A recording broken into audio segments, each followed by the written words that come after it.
Ram Ram. Fiji में हिंदी के 8वें प्रकरण में आपका स्वागत है। पिछले एपिसोड में आपने गिरमिट की क्रूरता की एक झलक देखी।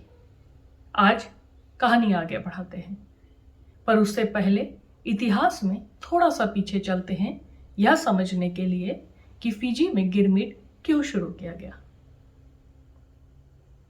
ब्रिटिश जब दक्षिण प्रशांत पहुंचे तो सबसे पहले उन्होंने ऑस्ट्रेलिया और न्यूजीलैंड को हासिल किया, वहां के एबोरिजिनल्स और मॉरिस का कत्लेआम किया।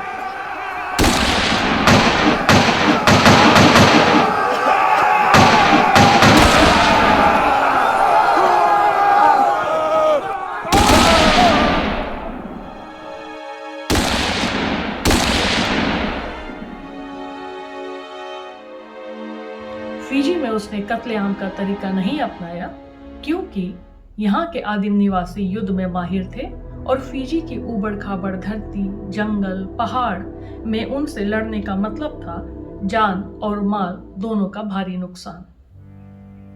तो इन्होंने राजनीतिक चाल चली और सामंतों यहाँ के नेटिव चीफ्स के आपसी विरोध का फायदा उठाया, उनके राइवलरीज का फायदा उठाया और बंदूकें देकर कुछ सामंतों को मजबूत बनाया।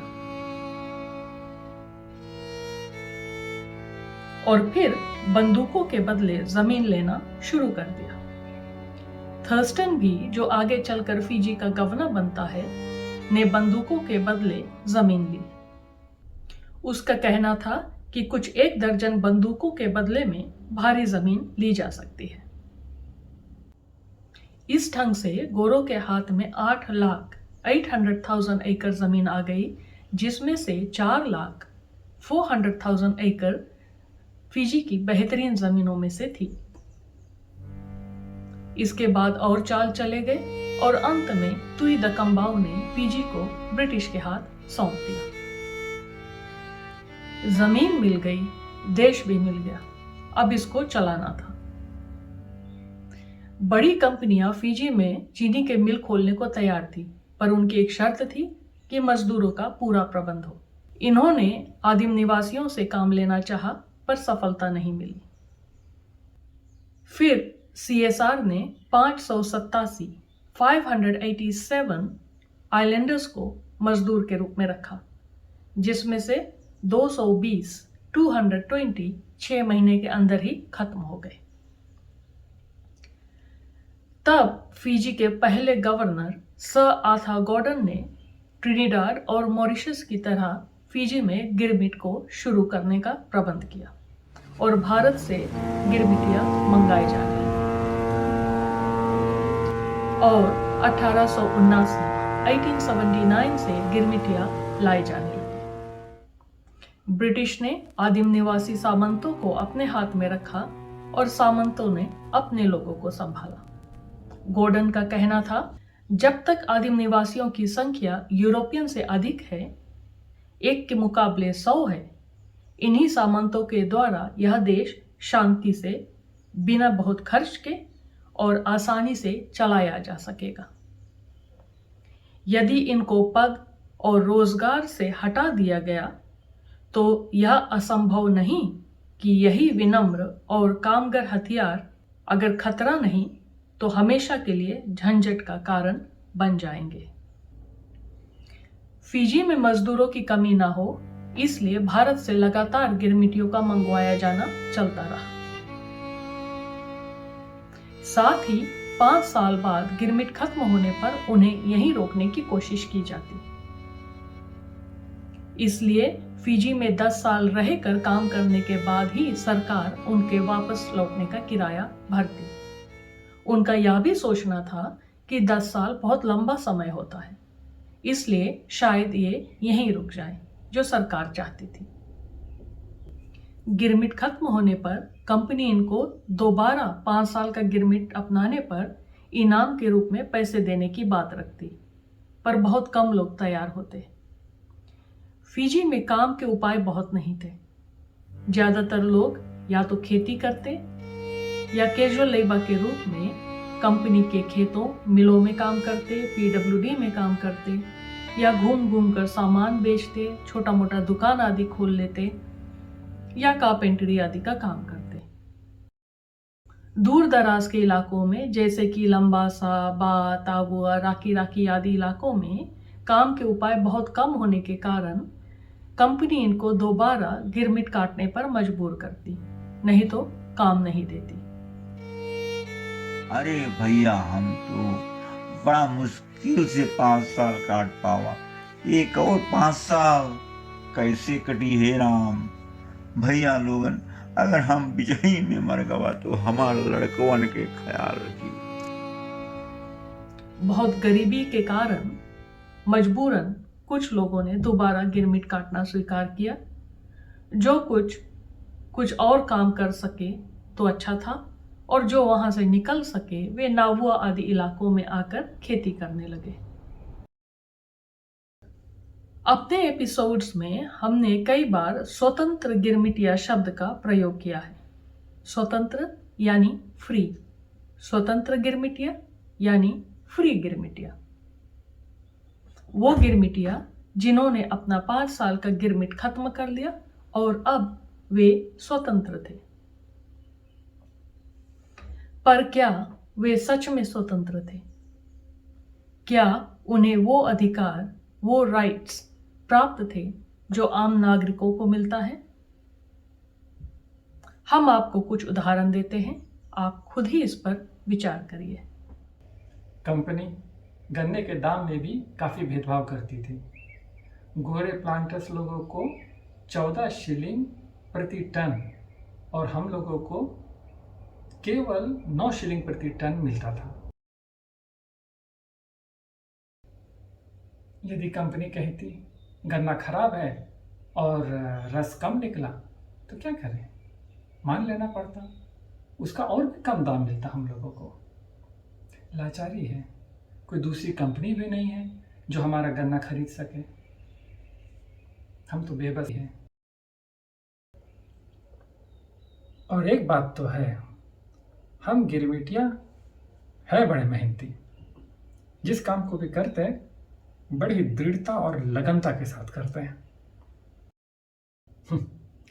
और ये गोरे मेहनत में हमसे मुकाबला तो नहीं कर सकते थे, इसलिए अपने गोरेपन का फायदा उठाकर हम लोगों के काम में जगह जगह रुकावट डालते हैं। अब आपको एक उदाहरण देता हूँ। नागवा में स्वतंत्र गिरमिटिया लोग नाव पर अपना सामान ले जाकर एस्टेट के किनारे बेचते थे, और एक गोरे ने जब वहाँ दुकान खोला तो मुकाबला नहीं कर पाया, उसका दुकान चल ही नहीं रहा था।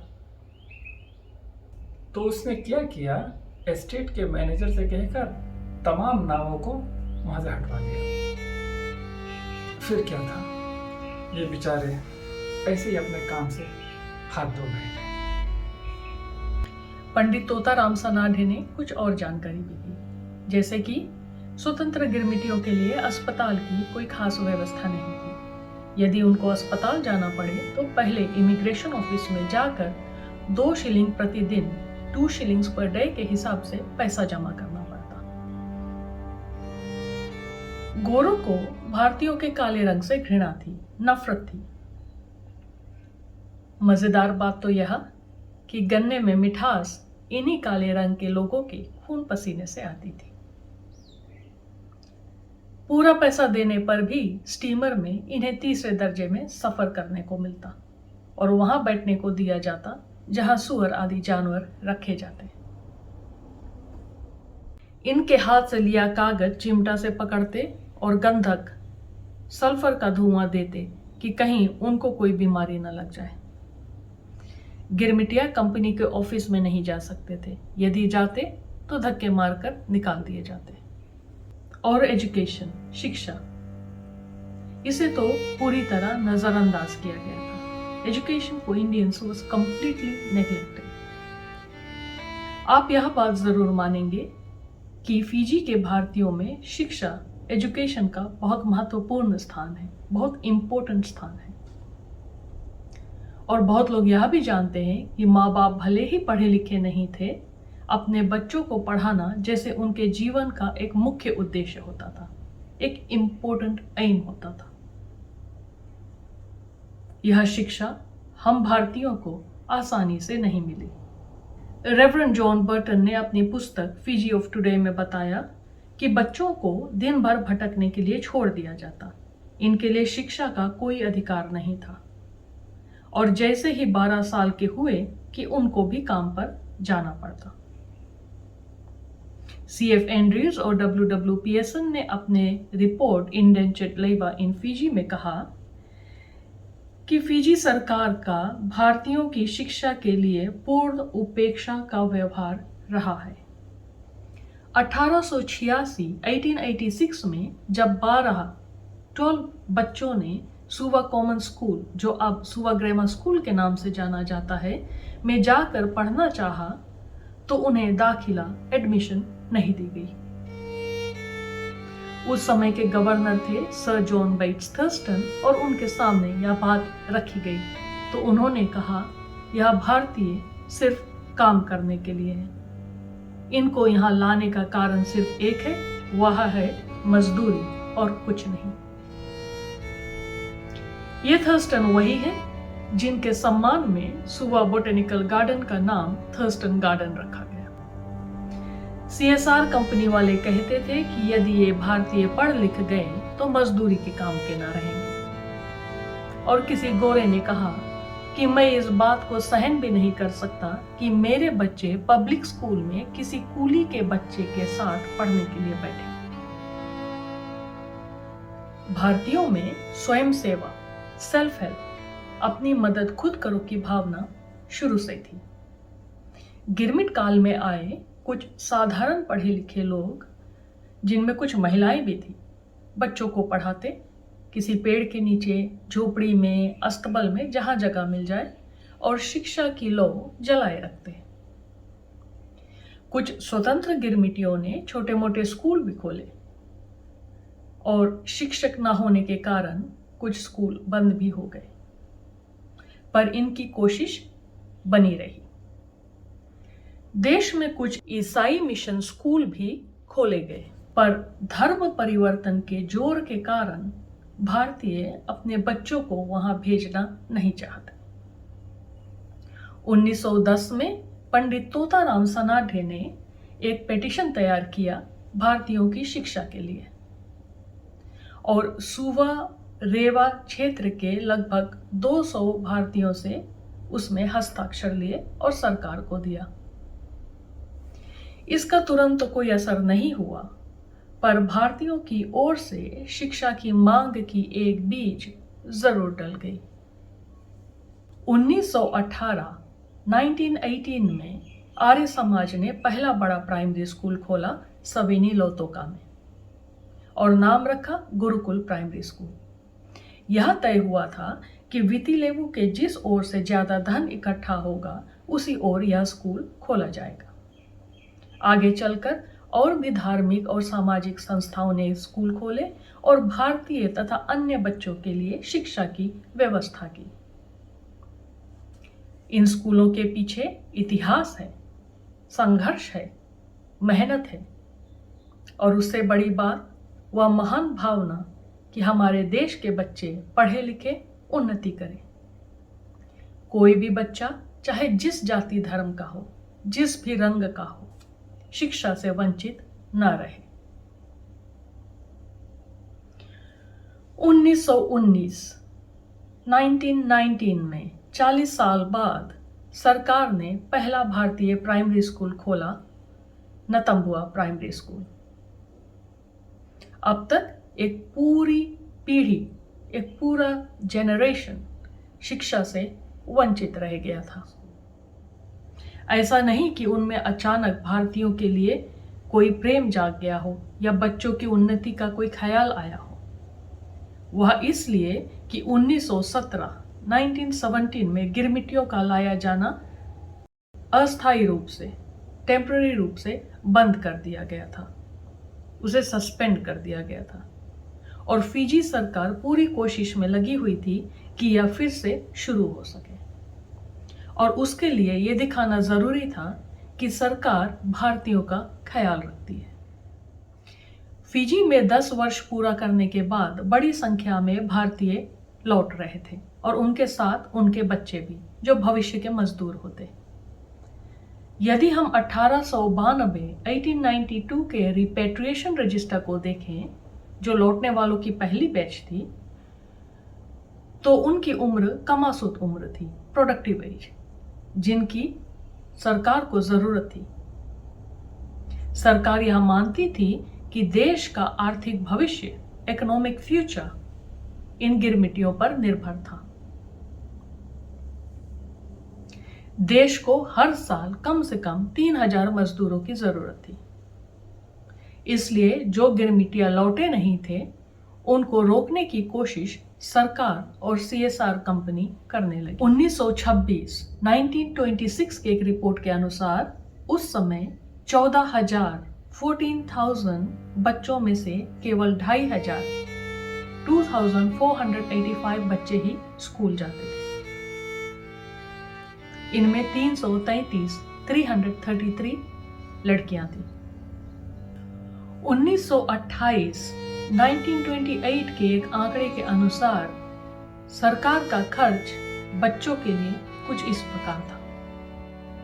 प्रति बच्चा पर चाइल्ड के हिसाब से 8 पाउंड 160 शिलिंग्स यूरोपियन बच्चों के लिए था, 12 शिलिंग आदिम निवासी बच्चों के लिए और केवल 5 शिलिंग भारतीय बच्चों के लिए था।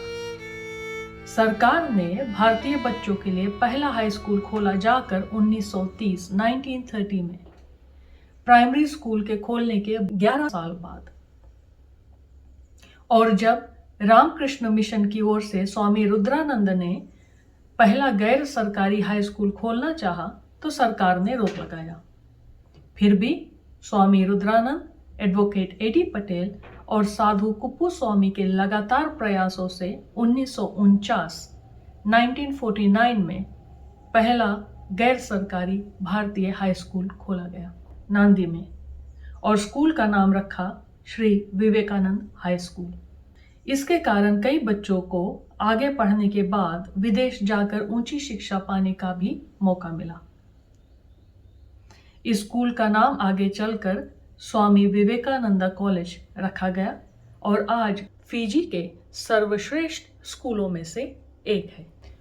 1947 में जब ब्रिटिश को भारत से निकाला गया, तो उस समय उस देश की लिटरेसी रेट 12% थी।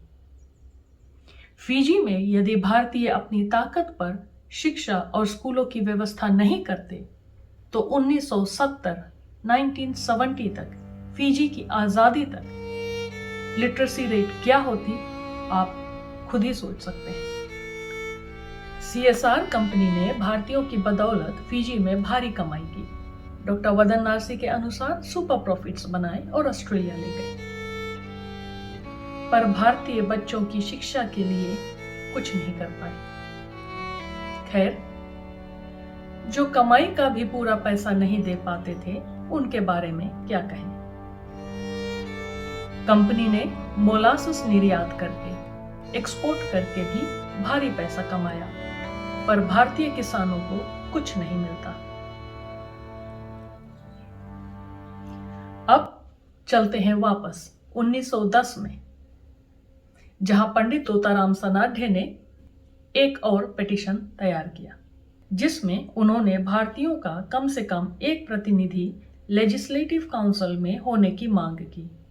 उनका विचार था कि काउंसिल में एक भारतीय प्रतिनिधि होने से कुछ तो बातें उठाई जा सकेंगी। अभी तो कुछ भी सुनवाई नहीं है।